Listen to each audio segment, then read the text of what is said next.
न सुंदर कोई चित्र, ना प्रकृति की कोई कहानी। अब त्रासदी आपदाओं से मिलती हूँ रोज, अब त्रासदी आपदाओं से मिलती हूँ रोज। हे मानव, हे मानव, इसमें मेरा कोई नहीं है दोष, इसमें मेरा कोई नहीं है दोष।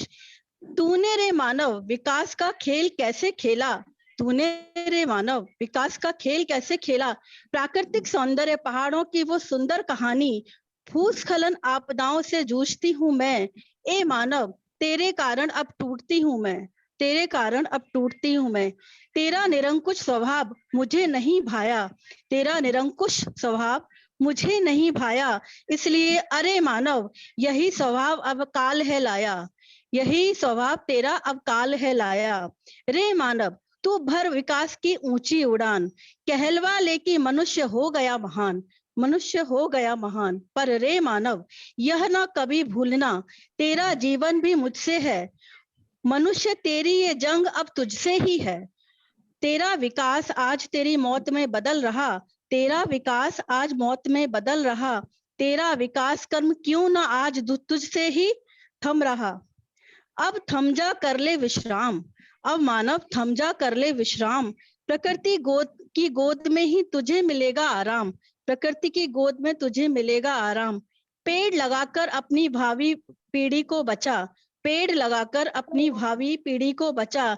नहीं तो हो जाएगा जीवन उनके लिए सजा, नहीं तो हो जाएगा जीवन उनके लिए सजा। आगामी पीढ़ी के लिए तू क्या छोड़कर जाएगा, आगामी पीढ़ी के लिए तू क्या छोड़कर जाएगा। चिंता कर ले, चिंता कर ले अपने वंश की, वह धरा पर कुछ भी ना पाएगा, वह धरा पर कुछ भी ना पाएगा। धन्यवाद मैम, रेखा मैम, बहुत धन्यवाद। सुंदर सीमा जी, बहुत सही बात आपने कही कि अब हमें चेत जाना चाहिए। अब ये वक्त हो चला है कि हमको अब भी अगर नहीं चेते तो कब चेतेंगे। बहुत सही कहा, सही अभिव्यक्ति आपकी कविता के माध्यम से थी। बहुत बहुत बधाई हो एक सुंदर रचना के लिए। सही कहा है कि बूझा जिसने वही है सयाना, बूझा जिसने वही है सयाना, प्रकृति में ही छुपा है अपार खजाना।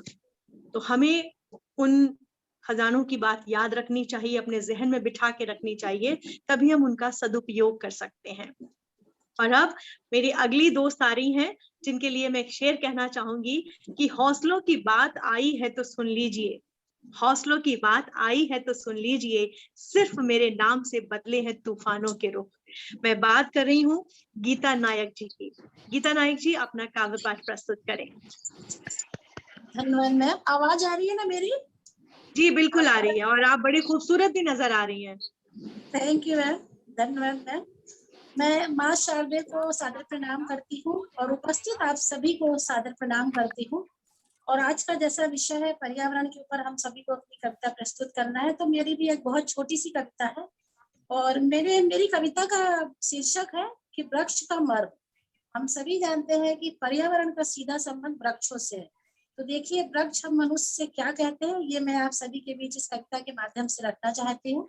तो सुनिएगा कि कौन है मेरा शुभ चिंतक, कौन है मेरा शुभ चिंतक, किसकी शरण में जाऊं मैं। कौन है मेरा शुभ चिंतक, किसकी शरण में जाऊं मैं। हर मानव मेरे पीछे पड़ा है, कैसे खुद को बचाऊं मैं। हर मानव मेरे पीछे पड़ा है, कैसे खुद को बचाऊं मैं। सब भूल रहे मेरी सेवा को, सब भूल रहे मेरी सेवा को, पर्यावरण को कैसे शुद्ध बनाऊं मैं। सब भूल रहे मेरी सेवा को, पर्यावरण को कैसे शुद्ध बनाऊं मैं। अगर यूं ही मेरा नाश हुआ, अगर यूं ही मेरा नाश हुआ, तो वृक्षहीन हो जाएगी धरती। जो प्राणवायु फैलाती थी, प्रदूषण को फैलाएगी धरती। जो प्राणवायु फैलाती थी, प्रदूषण को फैलाएगी धरती। अब देखिए वृक्ष क्या कहते हैं कि आज अस्तित्व मेरा खतरे में है, आज अस्तित्व मेरा खतरे में है, कौन है इसका जिम्मेदार। आज अस्तित्व मेरा खतरे में है, कौन है इसका जिम्मेदार। कोई तो रोको मेरी बर्बादी को, कोई तो करो मुझसे प्यार।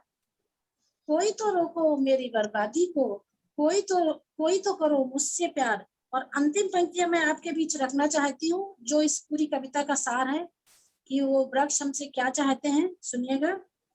मत काटो मुझे बेदर्दी से, मत मत काटो मुझे बेदर्दी से, मुझ में भी होते हैं प्राण। क्या भूल चुके हो मानवता को, क्या भूल चुके हो मानवता को, या हो गए हो पाषाण, या हो गए हो पाषाण। बहुत बहुत धन्यवाद आप सभी का। बहुत सुंदर, बहुत बहुत सुंदर। सुंदर कविता। धन्यवाद। कभी कभी तो ऐसा ही महसूस होता है कि मनुष्य का हृदय जो है वो पत्थर का हो चुका है, क्योंकि एक तरफ हम पेड़ों को, पूरे वनस्पति जगत को सजीव मानते हैं कि लिविंग थिंग है, हम विज्ञान में भी यही पढ़ते हैं, तो जो चीज जिंदा है उसे हम मार कैसे सकते हैं। जी सच। कम से कम हम ये तो कर सकते हैं जो जीवित चीजें हैं उनके जीवित बने रहने के लिए ऐसा वातावरण तैयार करें। बहुत सुंदर कविता और बहुत बहुत बधाई आपको। धन्यवाद। कहा गया है कि कुछ भी नहीं नामुमकिन, हर बात यकीनी है। कुछ भी नहीं नामुमकिन, हर बात यकीनी है। कोशिश जो करे इंसान, मिट्टी में भी सोना है। इसलिए यहाँ पर ये शेर मैंने बोला कि कोई भी बात नामुमकिन नहीं है। जैसे जिस तरह की रचनाएं यहाँ पर अभी प्रस्तुत हो रही हैं, हर रचना में एक परिवर्तन, एक सुखद परिवर्तन की बात है, एक सकारात्मकता लाने की बात है, एक क्रांति की बात है। बहुत बहुत बधाई अब तक जिन्होंने रचनाएं पढ़ी हैं। और अब मैं अपने अगले साथी को बुलाना चाहती हूँ। राखी जी, ऋतुबाला रस्तोगी जी हमारे साथ मंच पर राखी हैं। जी आवाज आ रही मेरी? जी हाँ जी, अभी ऋतु जी को पढ़ाएं, जब तक मैं मीटिंग लॉक करके फिर से शुरू कर रहा हूँ, ठीक है? तब पढ़ाएं आप ऋतु जी को। तो फिर से अभी एंड करेंगे आप? जी जी हाँ, जी हाँ, ठीक है, ठीक है। फिर से सब जुड़े।